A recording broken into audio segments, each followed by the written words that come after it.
नाज़रीन अस्सलाम वालेकुम एंड वेलकम बैक। जब से ये इलेक्शन का नतीजा सामने आया है तो मैं उस वक़्त से सोच रहा हूँ कि ये ऐसा क्यों हुआ और अवाम ने इतना शदीद रिटेलिएशन क्यों दिया, और इसके कुछ मस्बत पहलू भी हैं कि हमारी अवाम जो है उसने ये शो किया है कि वो जमहूरी इक़्तिदार पे यकीन रखते हैं और उसके बाद वो किसी भी इंतखाबी अमल है उसका हिस्सा बनना चाहते हैं और पूरे जोशो खरोश से बनते हैं। ये एक खुश आइंदा बात है जो हमारे मुस्तकबिल में हमारे काम आएगी। लेकिन इतना शदीद रिटेलिएशन अवाम ने क्यों दिया? तो मैं ये देखने लगा कि इंसानी फितरत ये है कि जैसे आप एक फ़िल्म देखते हैं, मूवी देखते हैं, तो उस मूवी के अंदर आपको अगर जो ज़िंदगी के हालात और वाक़यात जैसे आपने ऑब्ज़र्व किए होते हैं, आम ज़िंदगी में नॉर्मल रूटीन में देखे होते हैं, अगर कोई सीन उनके मुताबिक बनाया जाए तो फिर आप उसको पजीराई बख्शते हैं या आप उसको तवज्जो से देखते हैं।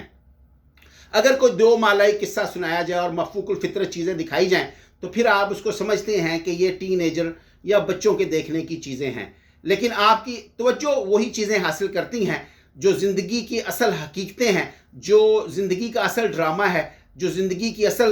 फ़िल्म है, जो चीज़ें हैं जो आप देखते हैं नॉर्मल रूटीन में, उसके मुताबिक चलें। यानी एक फ़िल्म का सीन है, जो फ़िल्म का सीन है वो स्क्रिप्टेड होता है, लिखा हुआ होता है। कोई आदमी डायलॉग बोलता है उसके और कोई उसकी एक्टिंग जो है वो एक्टर जो है वो एक्टिंग कर रहा होता है, डायरेक्टर उसकी डायरेक्टिंग कर रहा हो। आपको ये पता होता है कि ये स्टोरी चल रही है और ये फेक है, जो भी आप फिल्म देख रहे हैं वो फेक होती है या नकली समझ लें आप। उसको पता होता है कि ये एक फेक या नकली या फर्जी कहानी जो है उसको रीएनेक्ट किया जा रहा है या नेक्ट किया जा रहा है या उसको चलाया जा रहा है या बनाया जा रहा है। हालांकि वो आपको पता है कि ये सारा कुछ जाली हो रहा है, इसके बावजूद आप ये चाहते हैं कि जो वो जाली हो रहा होता है वो भी असल लगे, यानी या असल के करीब तर लगे या असल लगे। तो आपने देखा होगा ज़्यादातर वही तारीख में फिल्में हिट हुई हैं जिनमें जो कहानियां पेश की गई थी वो रियलिटी के ज़्यादा करीब थी। पाकिस्तान में अब की बार इतना रैपिडली जो चेंज आई है अवाम के रिटेलिएशन देने में या रद्द-ए-अमल देने में, उसकी जो मुझे सबसे बड़ी वजह ये नज़र आती है कि आनन फानन जब आपने इसको इमरान खान को निकाला एस्टेब्लिशमेंट में तो उन्होंने अपना नवाज शरीफ से उसकी सेटलमेंट की कि आने वाले जो हुकूमत है उसके लिए और क्या क्या कैसे कैसे करना है, और उसको लाने के लिए हमारी जो एस्टेब्लिशमेंट है उसने तमाम हदें पार कर दी। उसने जो पहले चीज़ें टेबल के नीचे होती थी या पर्दे में रख के की जाती थी उसका तकल्लुफ जो था उसको भी बलाए ताक रख दिया। जो दस्ताने पहने हुए होते थे सिस्टम ने वो भी उतार के फेंक दिए और सबके सामने आपने खड़े होकर कहा कि जी हम जो चाहें वही होगा, जैसे हम चाहेंगे वैसे ही होगा, जब हम चाहेंगे उसी वक्त होगा। तो आपने जो हमारा अदालती सिस्टम था उसने जो थोड़ा बहुत लबादा ओढ़ा हुआ था वो भी आपने उतार दिया और अवाम ने देखा कि कैसे नवाज शरीफ साहब वहाँ से आए और कैसे कुरफर के साथ पूरे प्रोटोकॉल के साथ वो बजाय जेल जाने के उनको जो है वो बाहर रहते हुए ही सारा कुछ उनको जेल जाए बगैर ही उनके सारे मुकदमात एक एक करके आनन फानन स्पीड से आपने उनको ख़त्म कर दिया। तो जो ड्यू प्रोसेस या सिस्टम था आपने उसमें कोई भी जो था उसका कोई ख्याल नहीं रखा, किसी चीज़ का कोई ख्याल नहीं रखा, और ऐसे ही था जैसे कि वो जो सारी की सारी चीज़ें हैं वो बैक लख्त आपने एक बटन दबाया है और उसके बाद आपने कह दिया है कि पूरा सिस्टम जाए भाड़ में, ड्यू प्रोसेस जाए भाड़ में, हमने तो ये कह दिया है बस इसको कर दो और जाओ। अदालतें, निज़ाम, वो जो कुछ भी आपने ढकोसला समझ लें या जो भी सिस्टम जिस तरह का भी बना हुआ है सामने है वो किसी ना किसी रंग में किसी ना किसी शक्ल में काम करता है, आगे चलता है, उस पर अमल होता है। लेकिन आपने वो सब कुछ सारी चीज़ें बलाए ताक रख दी। तो अवाम ने देखा कि कैसे आपने हर चीज़ जो है उसको तहस नहस कर दिया, जो पूरा सिस्टम था उसको तहस नहस कर दिया कि किसी भी तरह से नवाज शरीफ साहब जो है वो खुश हो जाएं, एक पार्टी खुश हो जाए, बाकी हमें किसी की कोई परवाह नहीं है। तो पहले जो भी ये चीज़ें होती थी वो पर्दे के नीचे होती थी, अंडर द टेबल होती थी, उनको डिस्क्लोज नहीं किया जाता था, सामने आके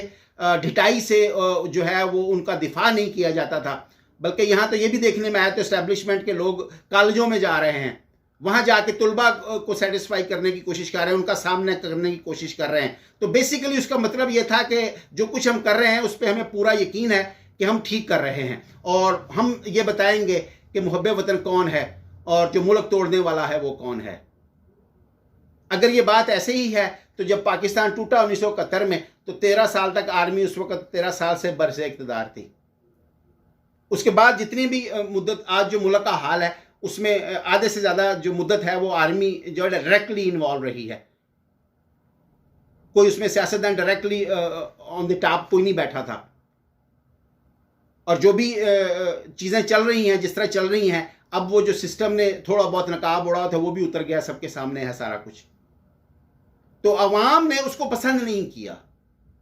आपने इमरान खान के खिलाफ जो केसेस जल्दी जल्दी या उसके फैसले सुनाने की जो आपने रवायत कायम की कि एक ही हफ्ते में या 10 दिन के अंदर आपने 3 फैसले उसके खिलाफ जो है वो दिलवा दिए। हालांकि जो तोशाखाना केस है वो एक स्ट्रॉन्ग केस है इमरान खान के खिलाफ, लेकिन दूसरी तरफ नवाज शरीफ और जरदारी के ऊपर भी तो वो केस मौजूद है,